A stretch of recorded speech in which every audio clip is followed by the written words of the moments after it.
श्री राम जय राम जय जय राम। श्री राम जय राम जय जय राम। मंगल भवन अमंगल हारी, द्रवहु सुदशरथ अजीर बिहारी। श्री राम जय राम जय जय राम।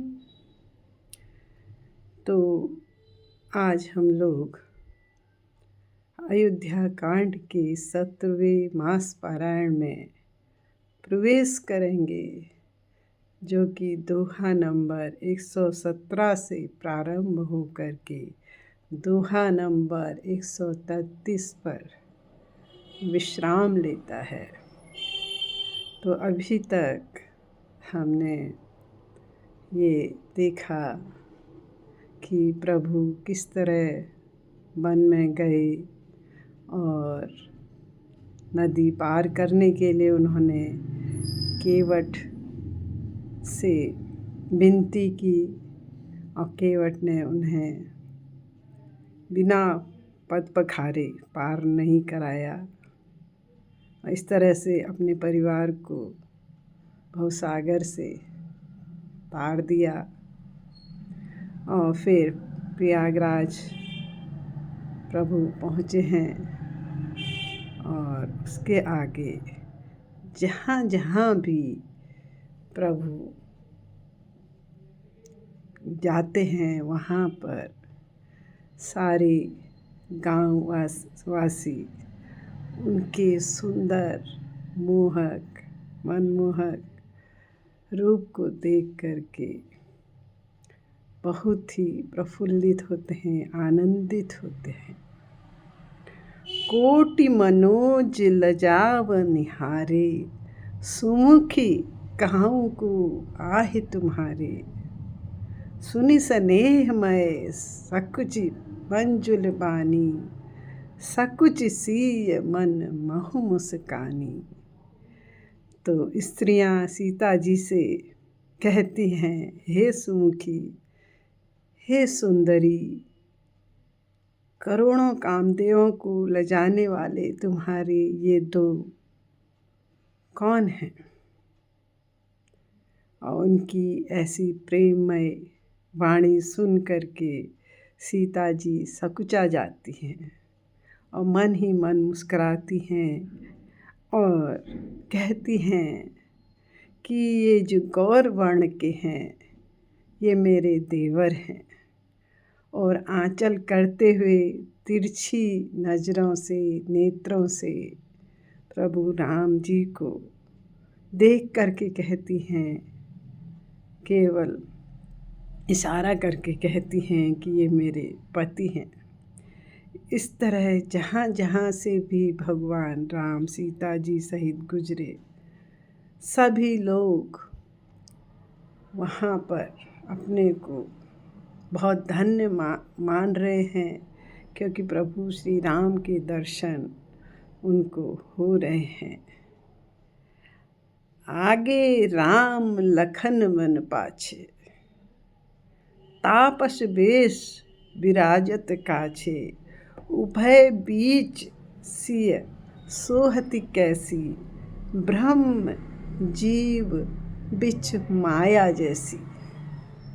तो आगे आगे भगवान राम जी चल रहे हैं और उनके पीछे सीता जी चल रही हैं और सबसे पीछे भ्राता लक्ष्मण चल रहे हैं। और ये तीनों इस तरह लग रहे हैं कि मानो ब्रह्म जीव बिच माया जैसे। ब्रह्म और जीव के बीच में जैसे माया होती है, उसी तरह से वो तुलसीदास जी इसका वर्णन कर रहे हैं।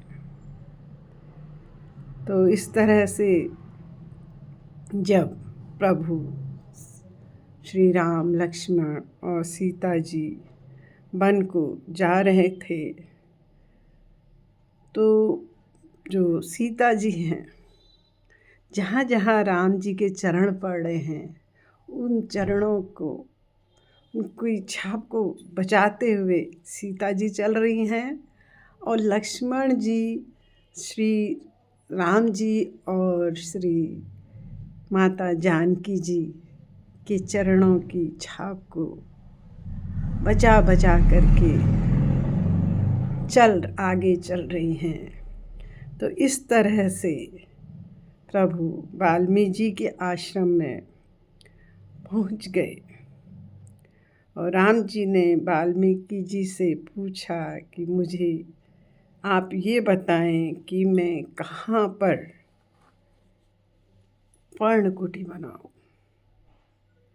तो ऐसा सुनते ही वाल्मीकि जी बहुत ही ज़्यादा आश्चर्यचकित हो गए और वो तो प्रभु को पहचान गए थे। तो उन्होंने कहा, प्रभु मैं आपको क्या बताऊं, आप ही मुझे वह जगह बताइए जहाँ पर आप निवास नहीं करते हैं।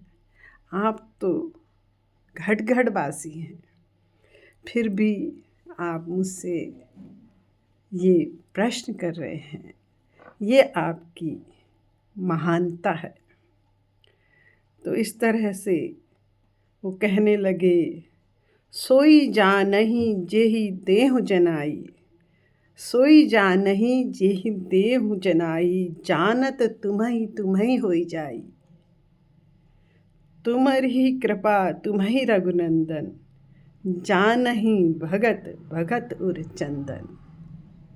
तो ये तो आप ही की कृपा है जिससे कुछ लोगों को, आपके भक्तों को आपके बारे में पता चल जाता है। तो मैं सकुचाते हुए कह रहा हूँ कि वह स्थान मुझे नहीं पता जहाँ पर आप नहीं हैं। आप तो सभी जगह सर्वत्र विद्यमान हो। प्रभु आप वहाँ रहते हैं जिनकी श्रवण समुद्र के समान है, जो लगातार आपके गुणों को सुनते हैं और फिर भी भरते नहीं हैं। ऐसे ही जिनके नेत्र हमेशा आपके दर्शन करने से अघाते नहीं हैं। आप उन सबके हृदय में निवास करते हैं।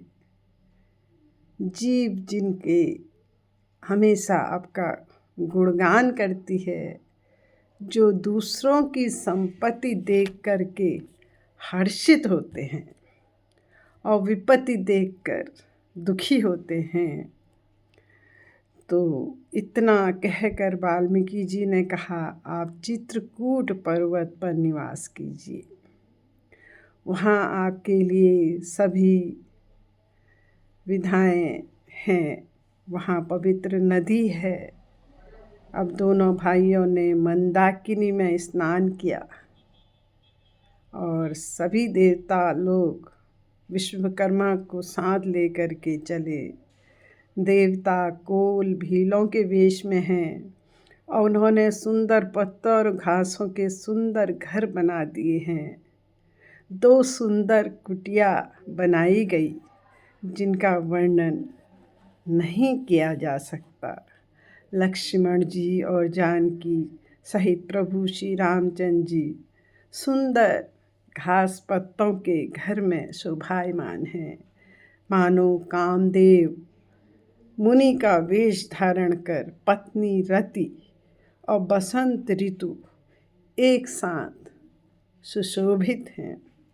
लखन जानकी सहित प्रभु राजत रुचिर निकेत, लखन जानकी सहित प्रभु राजत रुचिर निकेत, सोह मदन मुनि वेश जनु रति ऋतुराज समेत। बोलो सियावर रामचंद्र जी की जय।